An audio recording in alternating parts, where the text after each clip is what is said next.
জানিস তো কালকে দরজায় না কেউ ধাক্কা মারছিল। সত্যি তোরা আর কি মানে ভূতের নাম শুনে এত এই জন্য বারবার ধরে বলি যে মেয়েদেরকে সঙ্গে নিয়ে বেরাতে নেই। সত্যি বলছি, বিশ্বাসই করছে না।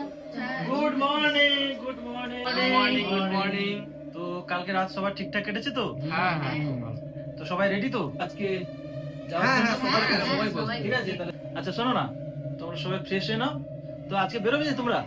হ্যাঁ বেরোবো, এই তো একটু পরেই বেরাবো আর কি। গ্রামের দিকে একটু বেরোতে হবে, বেরিয়ে একটু জিজ্ঞাসাবাদ করতে হবে অ্যাকচুয়ালি ভূতটা কখন বেরায় বা কখন বেরাবে ওই টাইমটা একটু আমাদের দরকার আছে, কারণ ওই টাইমেই আমরা বেরাবো। তো তোমরা তাহলে তাড়াতাড়ি ফ্রেশ হয়ে নাও, হ্যাঁ? হ্যাঁ, ঠিক আছে? হ্যাঁ, ঠিক আছে। ঠিক আছে।